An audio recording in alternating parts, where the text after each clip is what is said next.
What's going on with a bunch of crazed dogs?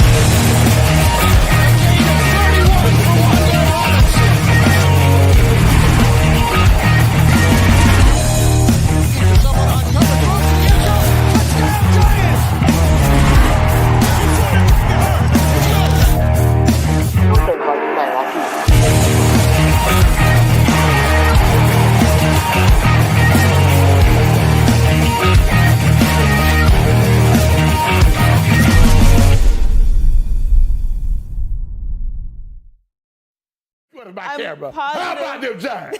How about them Giants? How about them Giants?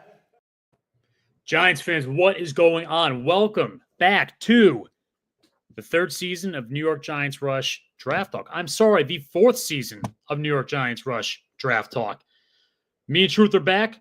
We got a quite an extensive spring ahead of us. So, as you know, tonight we're talking about all the top 15 quarterbacks in the 2025 NFL Draft.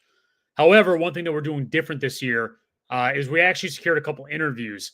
We are going to be interviewing Jalen Milroe's high school football coach, as well as Cam Ward's high school football coach throughout the year. So we'll keep bringing up the topic of quarterbacks because, let's face it, the Giants need one. And it's very likely that they end up taking one. It would be extremely surprising if they didn't, even if for whatever reason Shadur or Cam are off the board at 1 and 2. But most importantly, let's have the true master himself. Ruth, what's going on, man? What's up, Spartan? Yeah, this is our fourth season. It's gone fast. It has. It goes fast. That's why I had to think back. It's like we started in 2022, but that means this is actually the fourth year in which we are doing it. Yeah. Even though mathematically it sounds like 3, but anyway, you get the gist.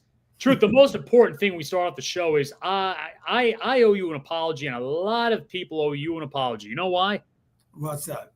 Because you're the only one that thought Bo Nix was going to be something special. And I got to be honest with you, Truth. Like, people were so anti-Bo Nix last year. I did watch his video. I am proud of the fact that, like, I did think Nix was – like, when I watched the video, I didn't see the problems that people highlighted so much, the concern. He was able to make explosive plays, big plays. You know, the question was, is the offense going to, translate for his game? That's kind of how I felt. But – there was a lot of animosity, but you were the one that said, watch out. He's a pretty electric player. He's got a good mix of athletic ability and a good mix of, all the tangibles that you want to see in a quarterback. So it must feel good for your sake knowing that you got that right.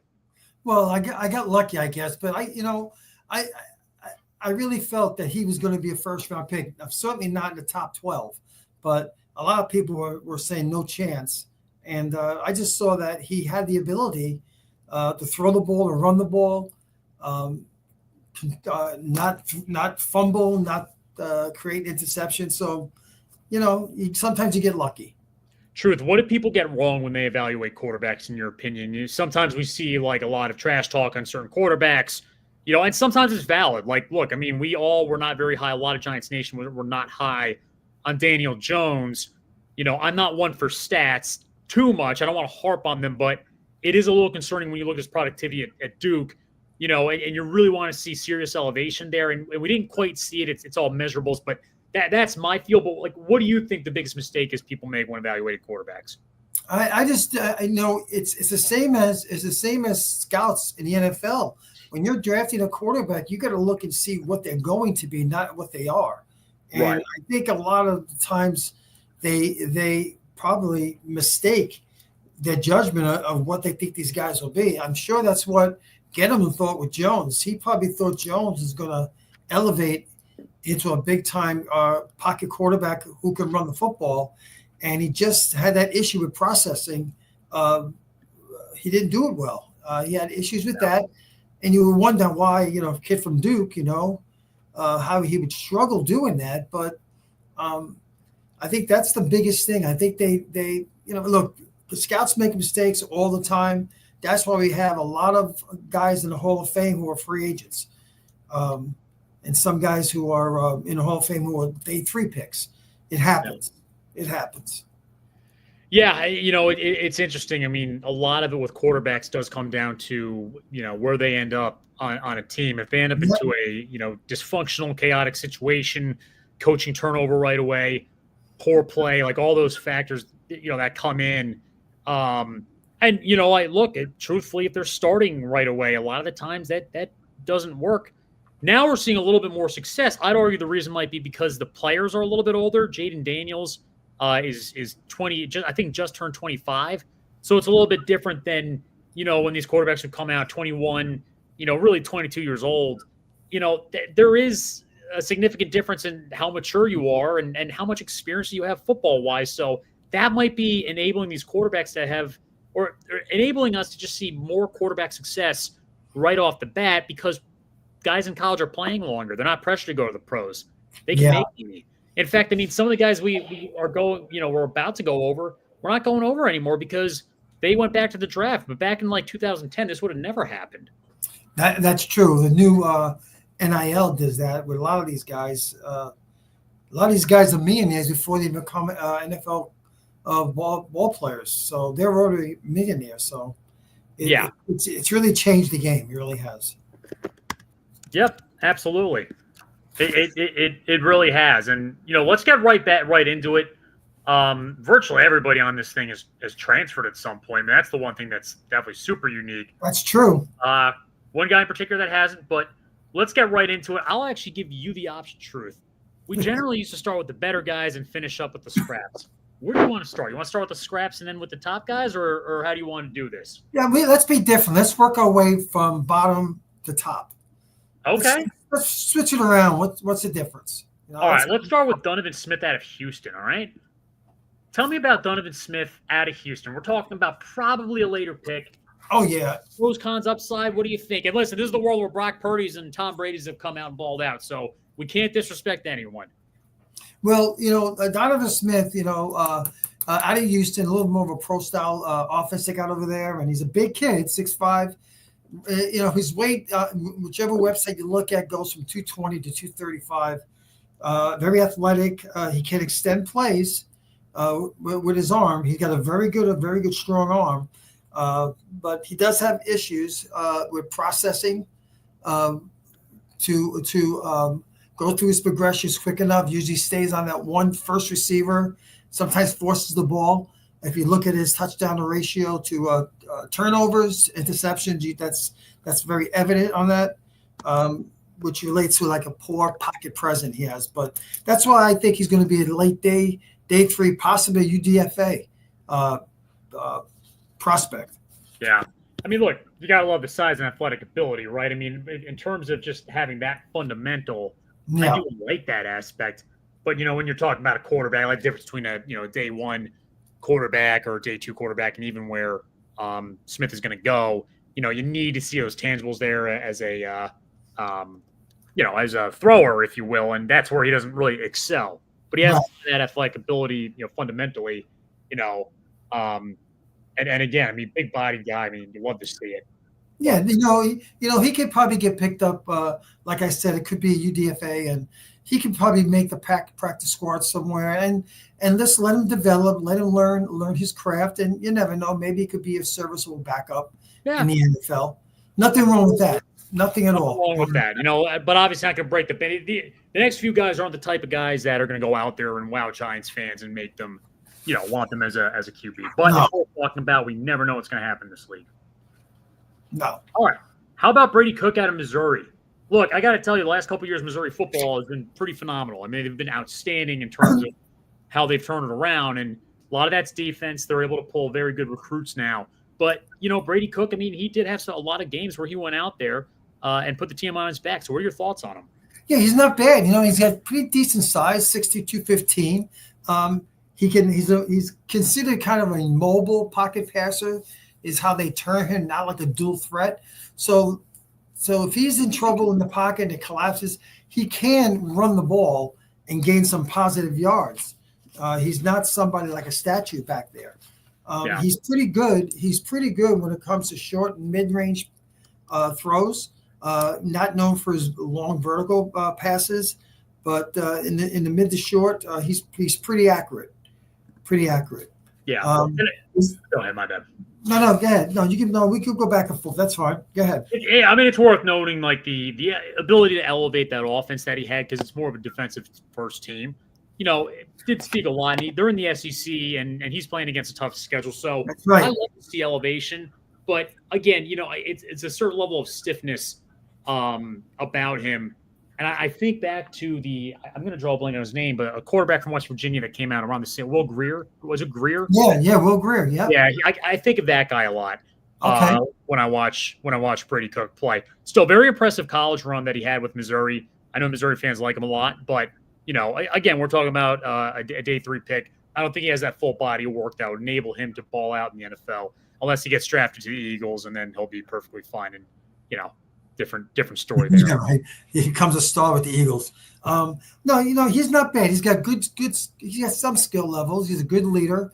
That's one thing that he's known for. He does have issues sometimes in the pocket, dancing feet they call it. But again, we're looking at a kid, a late day 3 pick, and if he hooks onto a team, makes the practice squad, learns and develops. I can see this kid getting better and being a good, serviceable backup quarterback in the NFL. Sure. Yeah, no problem with that. All right. What about another guy? I'm not going to really call it a smaller school anymore. Their power, Cincinnati moved up. Cade Klubnik. What are your thoughts on him? Well, he's similar size with Cook, but the same size. Now he's more of a dual threat. He can run and throw the ball. Got a good arm, good strong arm. I have an error here. He didn't go to Cincinnati. He's at Clemson. I thought you said. I could have sworn I thought you said Cincinnati, but then I got it crossed. I got it crossed when I was typing the notes. But Cade Klubnik went to Clemson. Yeah, Clemson. So he's like I said, he's a dual threat. He had a couple of good games. I think what was that game he played that he ran late to score that touchdown? Was that I can't remember the game. It was a really big game for Clemson. Was that LSU when he played LSU? Was it SMU? I can't remember. Maybe it wasn't LSU, but it was a game just before they played Syracuse, and he had a good like a long 40-yard run at the end of the game to win it.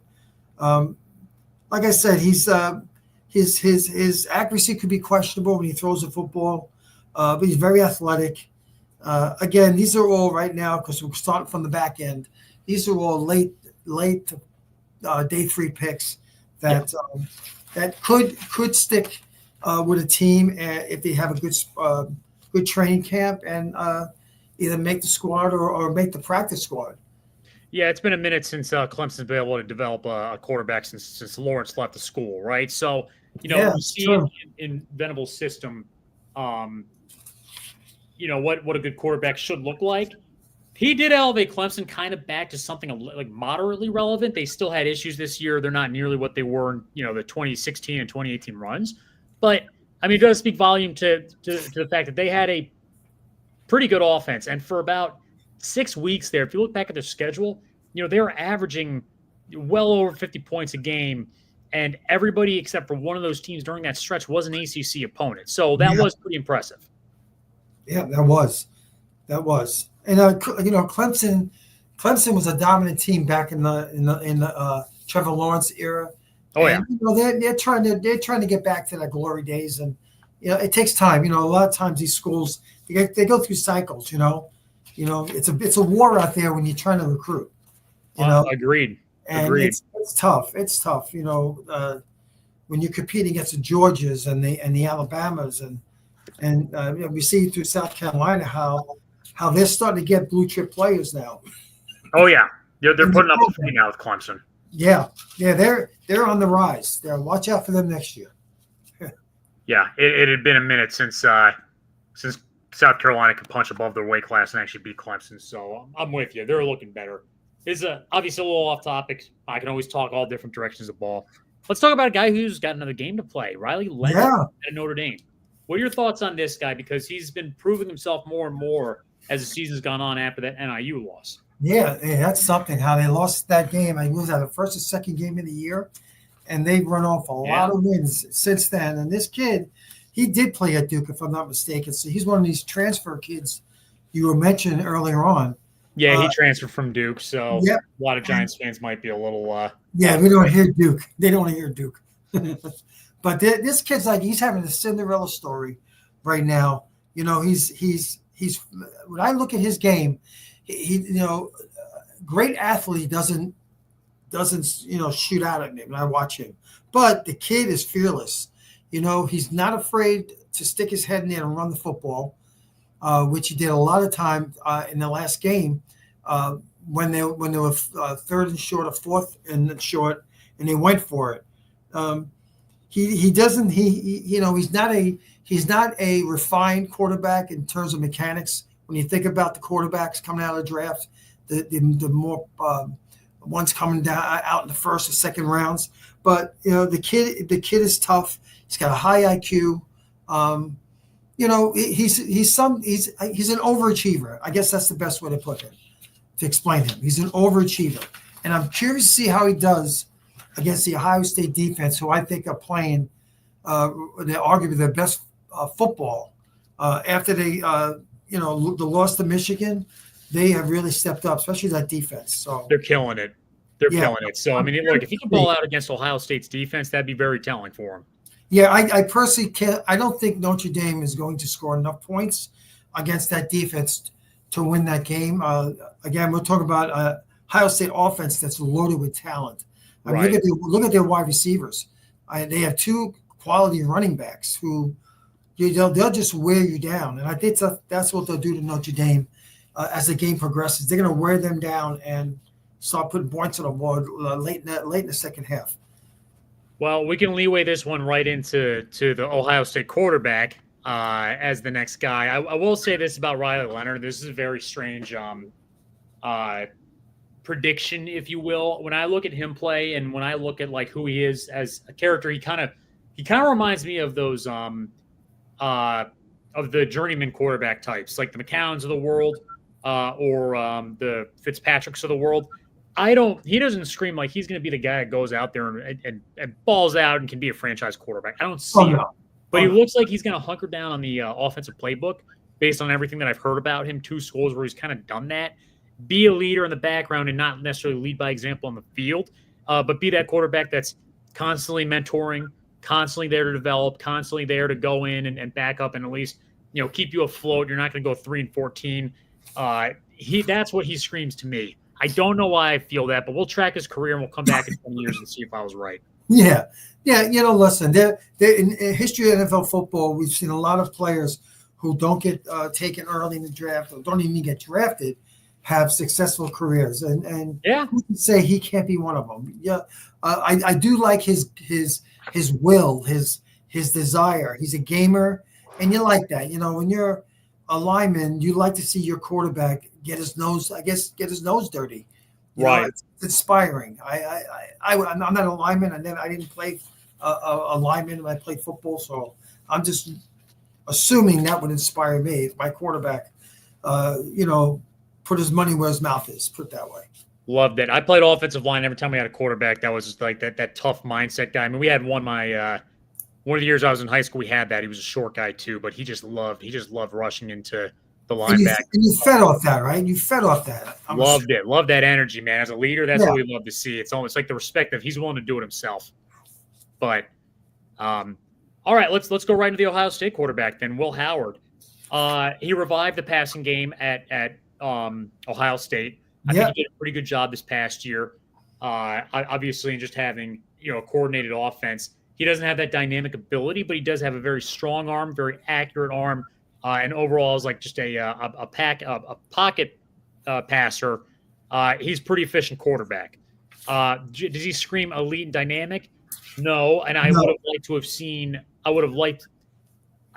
You know this about me. I have a problem with Ohio State quarterbacks because they're generally enabled to a degree in which is such a competitive advantage. It's really hard to break down how good they are, because I love to see that they elevate a program that generally isn't either average or is generally like okay or not good at all. The problem with Ohio State is they always have elite receivers, but they do need a guy that gets them the ball. And guys like C.J. Stroud have come out of Ohio State who did have a successful career in the NFL. Jury's still out on Fields. I like Will Howard. I don't think he's going to be elite in the NFL by any means. But again, he's probably a day 2 pick in my opinion. And I think he's got a really strong, accurate arm. He can command that Ohio State offense. Oh yeah, he's got the NFL size, right? And he has really good. He's got now. I spoke about one of the quarterbacks who had Brady Cook, who had dancing feet. This kid has quiet feet. You look at him in the pocket. He stands there. He's patient, and he's waiting for his guys to go through their routes. And listen, if you ever played football and you have people all around you, I mean, that's not easy to do. He can tune out the noise very easily. You can see it. You know? Yep. Good accuracy with his throws. I wouldn't say he has a Hollister on that right arm, but he has an accurate throw. And I would say it's above average velocity. What I like about him, and which makes sense to me because of the talent on Ohio State, he distributes the ball well to a lot of different guys. You know, I mean, even the fourth wide receiver on Ohio State is lethal. So he stretches the field, which makes pretty MO of Ohio State receivers, like to go vertical. He does lack mobility, like you said. He is 24 years old, if people are going to use the negative thing on that. And one stat I found interesting, and it's not it shouldn't be a knock on him, but when I did the research, they kind of made it a knock. He's like at a 70-something% completion ratio. 40% of that is to wide open receivers. That's always been the downfall of Ohio State. Right. But, what do you want him to do? Throw the ball to a guy covered, double team? The guy's wide open. He threw the ball to – so, does that This is why people have to watch the full game, the full game Right. tape, right? It may have been a 400-yard game, but you're right. I mean, if they're wide open but the ball was right in front of them, great. What you got to look out for is, like, if it was kind of out of their reach, that is not going to translate to the NFL. Right. So, like you said, this is a kid who could be a definitely day two pick. And he's gotten better. Certainly he's playing the finals as well, the championship game. If he does well and then continues it in the combines, especially if he does well in the agility portion of what quarterbacks do and surprises these scouts, like they didn't think of him as being athletic, that's going to help his draft. It will help his draft. Yeah. So, I like him. He's a good player. I like him. Yeah, I always want a person that does have experience in championship football. You got to know what it takes to win. Yeah, that's true. Pedigree. Yep. All right, let's go to a guy that also used to play for Ohio State, but then he transferred to Syracuse. He had a good season at Syracuse. I no knock on that. He does show some level of skill set when it comes to making plays and being able to make them happen. He elevated Syracuse, who typically isn't too good. It really does bother me that he wasn't able to succeed in the slightest at Ohio State. I mean, listen, a down year for Ohio State. They're undefeated going into their last game. But you could tell when you watch the 2023 Ohio State team, offense was a challenge. It was a challenge to get the receivers the ball, even though they had Marvin Harrison Jr. and a couple other great guys, right? It was a challenge to put up 60 points on garbage teams like they used to, right? They opened up against Indiana before they became good, and you just saw a level of dudness. And that bothers me. So I'm sure he fixed some things at Syracuse, but the fact that you're not able to elevate Ohio State's offense, I mean, how the hell are you going to elevate the Giants? But go ahead and do it because you probably have more analytics on his actual dynamic abilities. Well, he has one of the quickest releases in college football. Okay, Romo had a good one. Yep, that matters. He has pretty good mechanics. Not a lot of wasted motion when he throws a football, which is nice. He's pretty accurate when he throws the ball. Gets it sideline to sideline, which I noticed. I saw some tape on him. Kind of really turned the Syracuse offense around. Made him more of a threat offensively, where a lot of years they really didn't have that in their program, that kind of offensive weapon at quarterback. But there are times when he does, force throws. He wants to get it into little tight windows. And I think they all do. Like, let's be clear here. That one guy here that we're going to be talking about is going to be flawless, and that's even talking about the best ones. They all have flaws, and they need to work on parts of their game. 1,000%. Nobody here. There's no perfect prospect. But it's funny truth. I mean, not everybody was a perfect prospect last year either. I mean, when we watched Jaden Daniels, there's a couple of things with like that medium deep range ball that weren't perfect, right? So like it just happens, but McCord's got a few things to work on for sure. Yeah, that's true. And but he's a good again. He's got pretty good size too as well. So look, if he does well in the combine, and I know I'm gonna keep saying that, but look, the NFL really takes stock in the combine.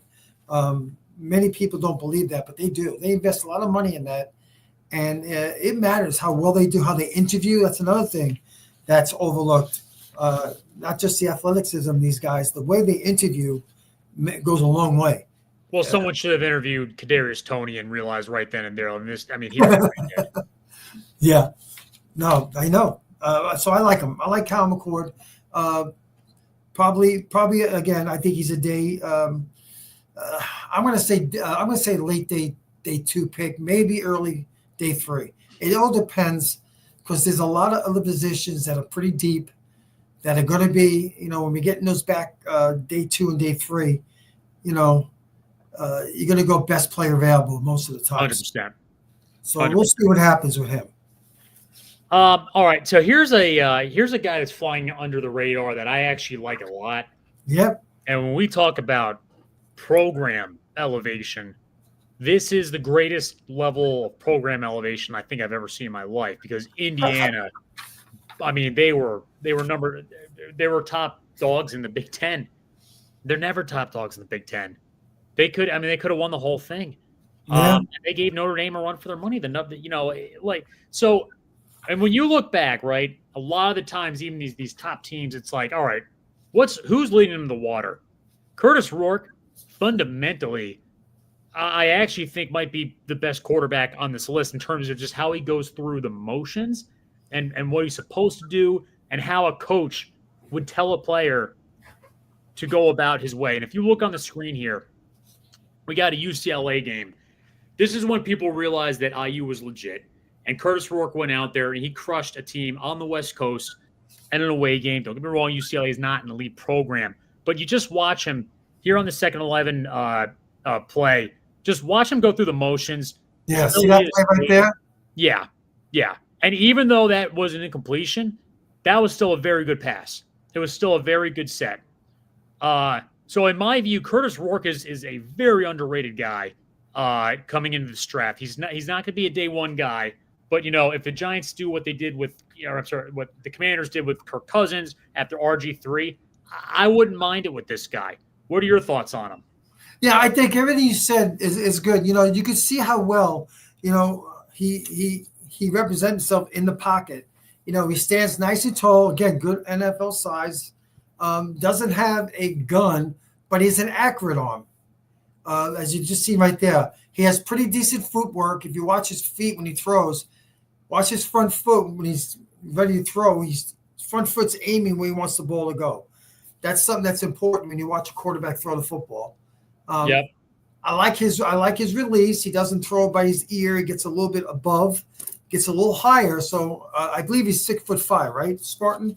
Yes, right? He's 6'5". So when you get the release a little higher, now you're a little bit taller. So issues of getting blocked, his passes blocked are going to be much less than your quarterbacks we're going to talk about when we get a little further down, who are a little bit shorter. Yeah. Not mobile, but he moves around the pocket pretty well. He'll shift around, look for the open lane. He buys time in the pocket. There's almost like a difference between that and being like a scrambling mobile type. You know what I'm saying? Like, he is good in the pocket in terms of finding ways, maneuvering, making sure he's going to buy like a half second if he can. Yeah. And a couple of plays back, there was an outside rush. He stepped into the pocket to avoid it and made the throw. Yeah. Yeah. I like this kid. I actually like him a lot. Yeah. So, we got a pick. I like it. He's not the program. Not saying that, but, we'd love to see him on the bench for a little while and see what he can do rep-wise. Yeah, and again, I think a lot of these quarterbacks don't need to be playing in the NFL in next year as rookies. They need to develop, take their time, and let them make the game slow down for them. Yeah. That's when you get better, when the game slows down. Yep. So the next guy I want to talk about is Dylan Gabriel out of Oregon. Look, size doesn't always concern me too significantly. 6 foot's a little bit short. If he was a few inches taller, it'd be a much different story just talking about this guy as the full product because he's got great athletic ability. He's got fantastic mobility. Yeah. You know, and you know the arm follows his height, if you will. He doesn't have the distance ball that we would need in order to succeed. So I don't know if he can make those types of explosive plays. What do you see out of Dylan Gabriel? Well, here's a perfect example. I just spoke about height. You know, he's not your standard NFL prototype size. I think he's 6 foot, and who knows when they end up really measuring him, he may be under 6 foot a little bit. But he has a nice, quick little release, very smooth. I don't know if it's because he's a lefty, but he just looks good throwing a football. The way their offense runs in Oregon, right? They try to do those quick slants, get the ball in the playmaker's hands as quick as possible. They're quick out. I like the way he set his feet there. If you notice how well he had his feet underneath him when he threw the football. So it's dynamic. We're running this one back. It's quick. It's quick. It's that release and it's that play behind the center that really enables him to ball out. But he's a very good athlete. I really do like his body work. Again, a couple inches taller. And, you know, we'd be talking probably a different story about him. Remember, Russell Wilson. He could be an early day 2 pick if he was taller, or maybe a late first round pick if he was taller. But, you know, I have a feeling this kid might surprise people in the NFL. So there's a throw. That was a perfect ball. Yeah. And you know what? You know, Bo Nix, who came from Oregon, he went to a perfect place when he went to Denver with what's his name? Sean Payton. Sean Payton, yeah. And you never know. This kid goes to the perfect place, wherever that team might be.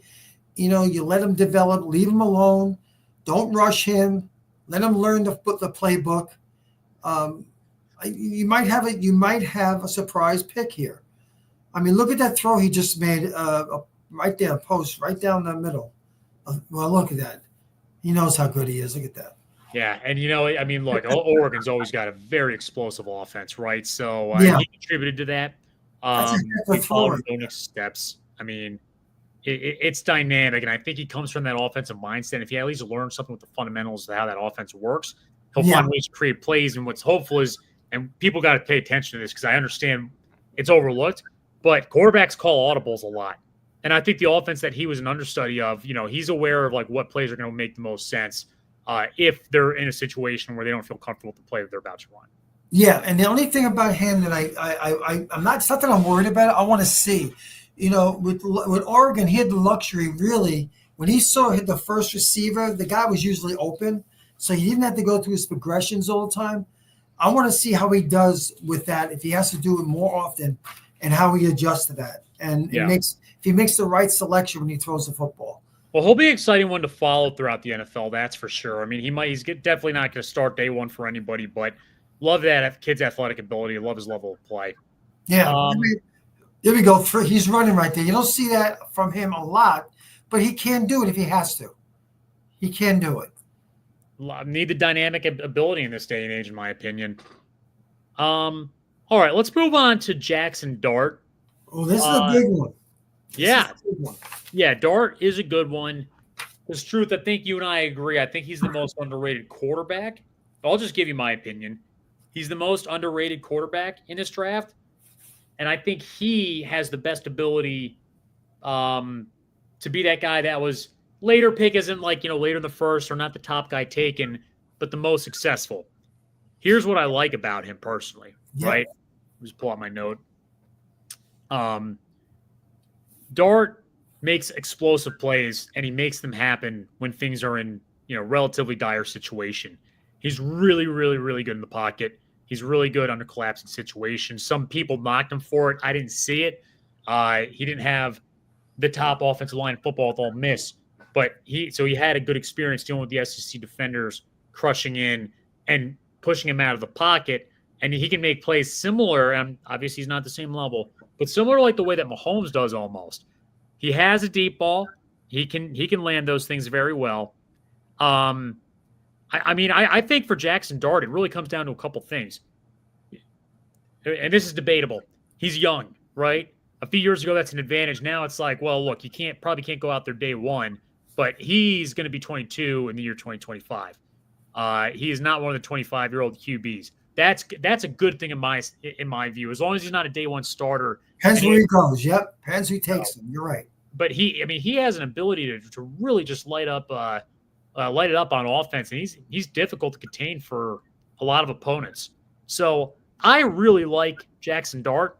And then one other knock on him is the decision making isn't flawless. You talked about earlier about slowing the game down almost mentally and how you progress everything. He's a little guilty of that himself. He's got to mentally kind of take it all in and slow it down in his head. Then he will take that step forward and be a very good quarterback. But look, in my view, and I'm just going to say it now, if the Giants aren't able to get Shadur or Cam Ward, I think Jackson Dart is the guy that they take. Probably not at 3, but find a way to either trade back into the first or hope that he slides to you at second. He's my favorite quarterback outside of those 3. What about you? Well, yeah, I like him too. And, he's a gunslinger, plain and simple. He's not afraid to throw the football, and he has legs. He can run if he has to. What I like about him is that he is fearless, and he's going to give you everything he has. If you watch when he runs the ball, he does not slide. Look at the play right there. Look at that play right there. Got a level of physicality too. I mean, he's not afraid to just no, he's not a small guy. 6'2", 225 is not small. No. And he runs hard. He runs to hit people, not to be hit. So why is he?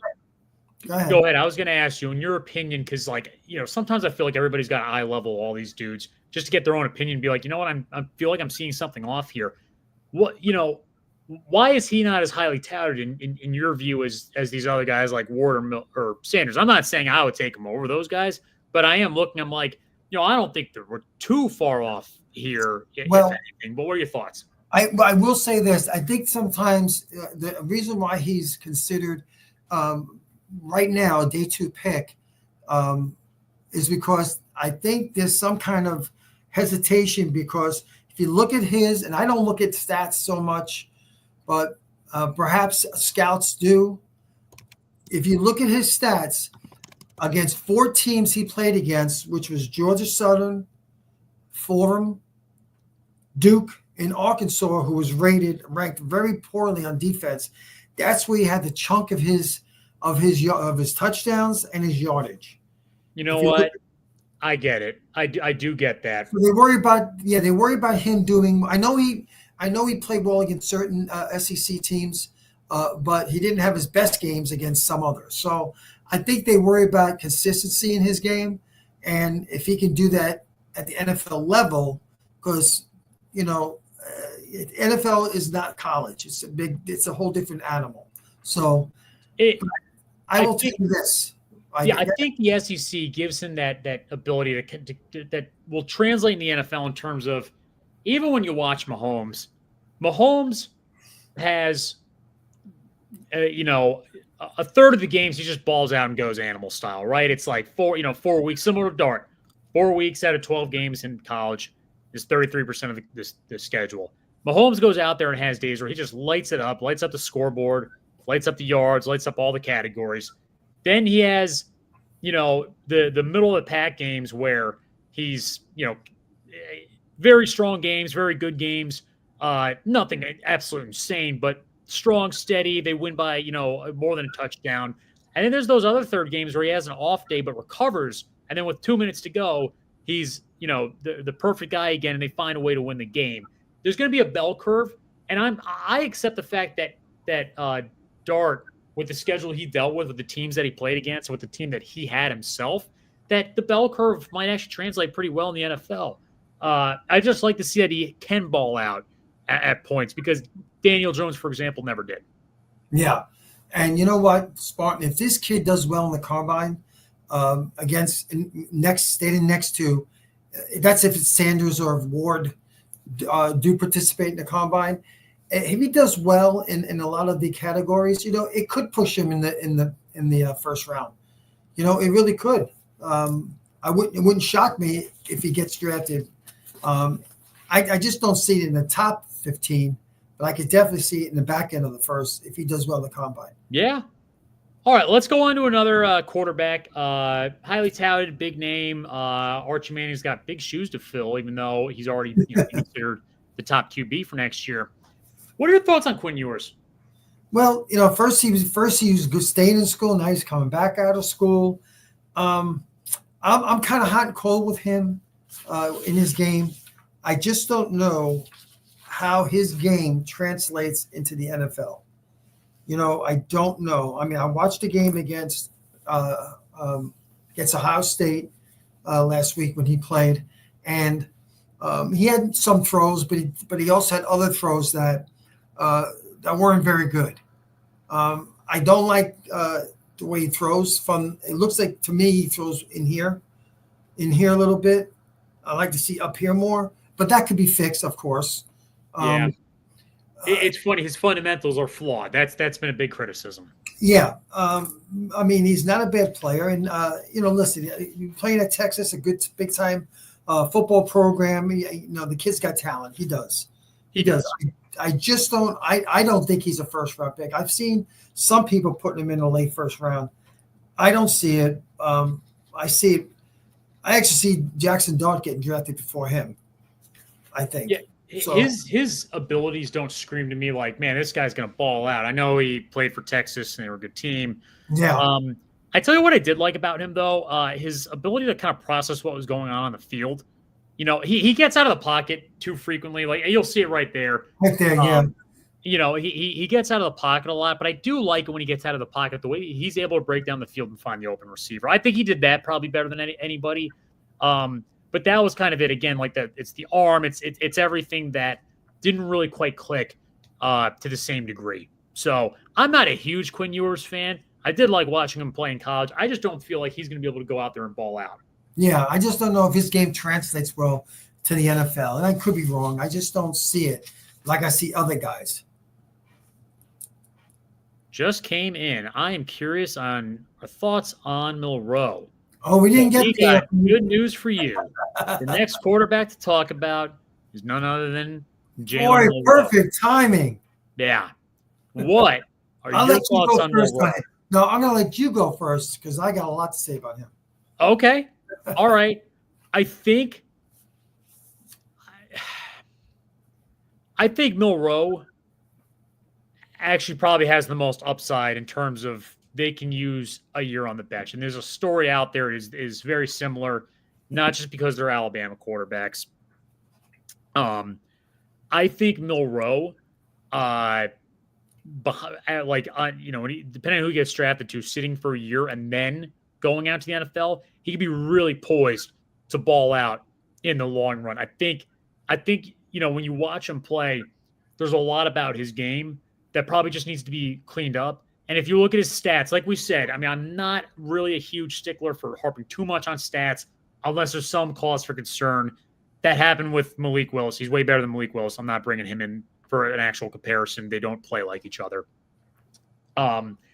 He had the most, if you look at his stats, his overall production, it wasn't that much. You expect that even for the better SEC quarterbacks.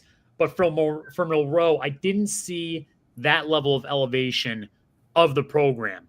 That said, though, I mean, like when Hurts played, it was kind of a similar situation. We didn't quite see it yet. But now when Hurts goes out on the field, you do see that elevation. I think Milroe has an opportunity to be a really good quarterback in the NFL. I just don't think – I would be very surprised if anybody took him as his day one starter. But, I could totally see why people do like him. QB Keith, very good. One of the better quarterbacks there is about with that. Yeah. His footwork in the pocket is okay. It's decent. It's enough to win games. He's got a rocket arm, though. I mean, he does have an arm that has the ability to deliver. So I just think things got to come together for him in order for him to enable himself to ball out and succeed. But now, what are your thoughts?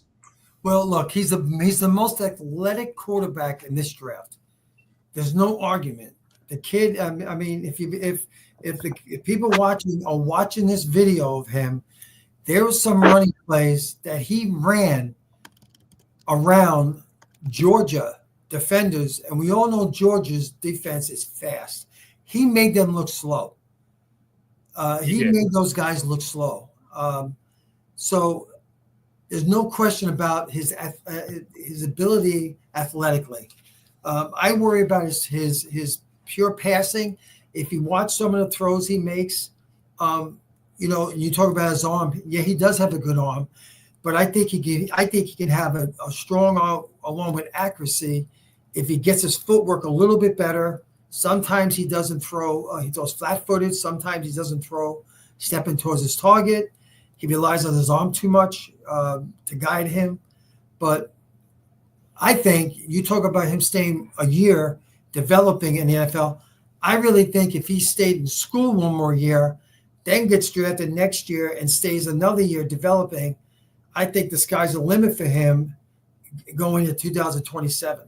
I think he's going to be, if you rush this kid, to me, he reminds of Anthony Richardson, who came out of Florida and went to the Colts. The poor kid didn't have a chance. I thought he had a chance. Whole new different animal going from college and giving him a starting nod as an NFL quarterback. Right. And especially in the day and age where you don't really have to do that. But, it's interesting when you hear him talk. I heard him in an interview. He's like, look, I had just this old school vision of how I was going to go about my quarterback run in college. And it was to stay at the same college, do my junior and senior year. I'm the starter then and there. And then that's it. That's how I wanted to do it. I didn't want to do the whole transfer thing or, transfer portal. I just love the original idea as to how people went about their quarterbacks. I actually give him a lot of respect for thinking about it that way. Sure. But yeah, it would have been impressive. Like if he transferred this senior year, he could have gone back to Bama, but it is impressive when they transfer and everything translates and they're balling out even more at another school. Because it's not easy to transfer in general. It would have been cool just to see it, right? And he could have definitely been a top pick with due time. But yeah. I think I'm very curious to see how Milroe's career starts out. Yeah, I just don't want to see him thrown in the ringer on day one for the Giants. I can't imagine that. No, and that if the Giants do draft him, but it is very, very curious to see who gets him, who takes it. I don't want to say take a chance on him because I think he's got a high ceiling, but who's going to be willing to be patient with him? Has to be a team that has a quarterback in place.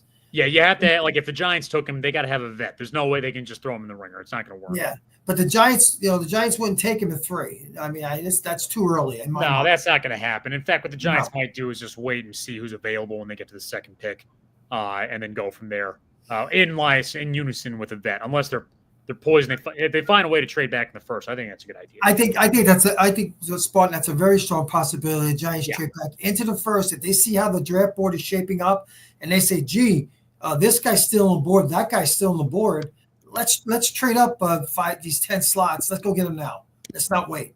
I can definitely see that. Absolutely. So we're kind of down to the wire now. Let's start with Cam Ward and then we'll finish up with Shedeur Sanders. Okay. I think Cam Ward's my favorite quarterback. I like him. I just think that he is he has the excellent fundamentals. The accuracy is very good. The arm strength is very good. Mobility is pretty good. I do wish he was a little bit. The pressure, him under pressure, is my biggest concern. Really, like if we're trying to figure out like why he's not, everybody says, oh, he'd be the 4th quarterback in last year's draft. All right. Well, what's the answer? Like, what's the reason? Pressure-wise, he doesn't do excellent under pressure, but I think he just has the best ability to make plays. I also think that he's got the best personality to deal with New York. It's going to be really hard for anyone to try to bring him down. He just seems like from the sound of it, from what everybody says about him, he's able to tune out noise very easily, which is something that could translate very superbly if you have to deal with this stupid sports market. Granted, we are part of the sports market. We're doing a live podcast. But what are your thoughts, Truth? Well, again, another guy with a quick release. And I agree with you, Spartan. I think his temperament, demeanor is perfect for New York. At Miami, he was asked to lead long drives, comeback drives, because Miami's defense wasn't that good. A lot of high-scoring games. And he would have to get the ball out very quickly and very accurately, and he did. Yes, he has some talented players, as we're watching here, especially at wide receiver and tight end, who will probably go in late first or early two in the draft. A lot of those guys. But I like him. I think if he has to, he can run. He's not. I wouldn't call him a dual threat, but I would call him a mobile pocket passer. That if he needs to, he can give you positive yards out of the pocket if he needs to do that. Yeah, I agree with you. He shouldn't be looking like he's not. He can be mobile, and I think that's key. That's all I really want. Like if it's 3rd and 4 and there's no option, like please go out there and run for the first down because, as I love Eli, I loved Eli's passing game, but there were times where it's like, shoot, it would be really helpful if we had a guy that could just run to that level, and that is the difference. So you see right there, this exact situation. Like if that was 3rd down or whatever, granted that became a touchdown, but if he ran out to the sticks, that would have been perfect for that play. So I like him a lot. Yeah, problem, no truth. I'm telling you right now, he's going to Tennessee. He's got. Well, you know what? Can you blame him if they pick him? No. What would we do with the first? We'd probably do the same thing. We don't know. Yeah, we don't know. If you have, like you talked about, these guys aren't perfect. If you have to say one thing about Cam Ward, sometimes his slot when he throws the football, if you look at it, it's down here. He just slings it real quick. I wouldn't be surprised if they will maybe try to get a little more up here on him, so he doesn't have to have issues with his ball sailing. So we'll see. But, look at these throws right here. Quick seam, quick slant, whatever that is. Yeah, delivery's there. He's got all that. So that's why it's like, still, would I want him starting day one? No, but I really don't want anyone starting day one unless it's going to be Jaden Daniels. Eli Manning said, it does help as a rookie to get those experiences because you have to learn. So I get it. Like if it's towards the end of the season, then I'd love for him to go in. But that's okay. Yeah. That's okay. All right. And wait, before you end on him, you talked about this guy he went to Washington State, did very well there. Very well. Miami did very well. So that's something you got to take stock of. And he started at a JUCO, and he was a 2-star. He was a 2-star quarterback. Yeah, that's right. By the way, Giants fans, we're talking to his coach. We're going to be interviewing his coach in February from high school, and we're going to talk all about Cam Ward, talk about his background, everything like that, and what the New York Giants could expect should they draft Cam Ward. If he falls to us. Absolutely. Yeah. All right. Shedeur Sanders. Let's finish with the hot button, controversial. There's a lot of debate. Yeah, this is a big one. This is a big one. A lot of mixed emotions here with him. Let's go right for his playing abilities, and we'll go right into the concerns that people have about him. So I have, when I look at Shedeur, strong stats, he elevated the program, like right off the bat is what I want to see. Colorado generally sucks. He went out there and made them pretty respectable. And offense was a huge helping hand. Great pocket presence. He will be the one, like if we had a bad offensive line, wouldn't be very concerning if he's back there because he has the ability to make plays regardless. He already dealt with it at Colorado. Like that's the one problem with Cam Ward. He had a great offensive line in Miami. Shedeur Sanders did not have that at Colorado, so it's going to be a similar experience. Yep. He's quick at decision-making, and I love to see that. He's a very smart guy. His GPA in college was a 3.8. That's very impressive. Yeah. Deeper ball. He has the delivery. It's not as strong. The only other slight negative when he's in the pocket, he goes too far back. I'm fine if they escape the pocket, but you got to go lateral, and he goes way far back. You can kind of see it right there, although that one was actually pretty good. But he's not going to have that much of a break in the NFL, and it could lead to a disaster. But what are your thoughts on him? Because he's just so you know, truth, insiders have said the Giants love him. And that could be a smokescreen. It could totally be a smokescreen. Look, when you compare, and I said this before on X, you compare these two, the top two, you're kind of splitting hairs. They're both very good quarterbacks coming out of the draft. I think Sanders has gotten the most benefit because of who his father is, and he's been groomed to be where he is at this moment in his life. So I sometimes wonder, has he reached his ceiling more than where Ward's going to be. You know, Right. I sometimes I see Sanders, especially that Brigham Young game when they lost in the bowl game. He looked awful. Yeah, he held onto the ball too long, and a lot of negative yardage. Sacked a few times where he could have got rid of the football. But, like I said, nobody's perfect. Not one quarterback here is perfect. You mentioned about his pocket presence. He does that well. His process well.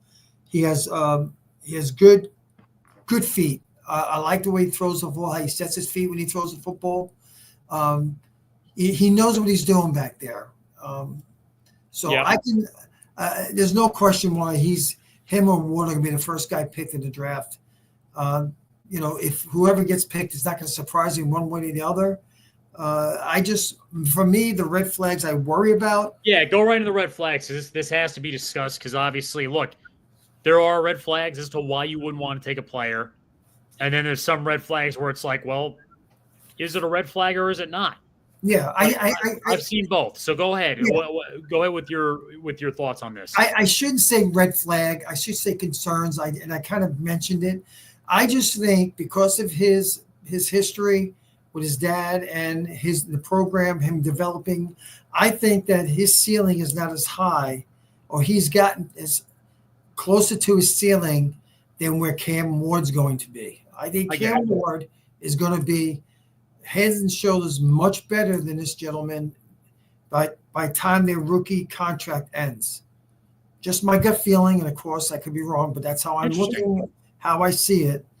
And again, it all depends where they go in what NFL team. But I think they're both going to develop. I just think Ward is going to have a high ceiling. Yeah, I mean, a lot of the focus, the benefit that he had with his dad coaching is like a lot of the focus was on him, right, in terms of the playbook, tailoring everything to him and whatnot. But look, he was offensively coached by Shermer. That gives me, it's like that was the guy he was reporting to. He was getting the lead. On the red flags. So what's a red flag to me, and what might just be like a concern that's not necessary. Here's a red flag that's legit. The pushing the ref incident. You can't do You can't do that in the NFL. I'm kind of surprised he did. It's one thing to yell at your players. It's one thing to do all that, whatever. You can't push a ref. That is an absolute no. Cannot do that. That kind of stuff is unacceptable. And, I hope he learned his lesson from that. I hope. Yeah. And it's not an current thing that he does. So I agree with you. It was just one time. But, once too many in the NFL. Yeah, it doesn't look good. It does not look good. So moving on to the next, debatable red flag, his leadership with the team. There's videos of him. It sounds like he almost, maybe threw his lineman under the bus. Something along those lines. From everything I've heard from the play, it sounds like he's a pretty good leader.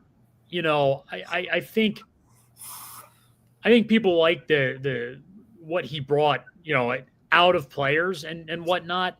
But yeah, it's one thing. Like he's got to just make sure. Like this is more something. Just be careful about it. It's okay to tell your offensive, to address things with your offensive line separately. That is completely fine with me. But you can't do it to media.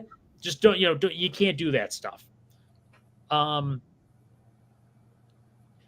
Here's one thing I just kind of wish. This isn't a red flag. Is this the play? Where'd it go, Zach? Yeah, and I get it. He's pissed off at that player. He got kneed in the neck. Yeah, look at that. Yeah, you just can't do it, man. You can't do that. Where'd it go, Zach? Where'd it find that? Hey, real quick, shout out to Zach, who's behind the scenes, giving us all these videos. Great job. He's killing it. I never seen that. You know that? I heard it.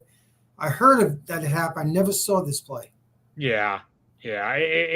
It's like that's a serious red flag. And then this is just something else that. Did he get kicked out, Spartan, out of that game? No, he didn't get ejected. Oh boy. He about his brand. Look, he grew up with it. He had a dad who played in the NFL who was an elite player. Yeah. But you know what? Look, Dion did do both, and this is why I'll give him credit because people are like, oh, Shadur's overly concerned about his brand. And look, would I prefer it? I know he's got a YouTube channel. He's got all these ventures, all this stuff. I would prefer it if he came into the NFL and earned that, similar to the way Mahomes did, right? He comes in, there's not too much glamour around him yet, and then he balls out, and then he can get all the accolades, if you will. At the same time, can I really fault him for trying to capitalize on his brand while he can? Absolutely not, especially if he is focused on winning and he's focused on developing himself as a player and he's focused on succeeding. So I won't knock him too much for it. I his dad did it.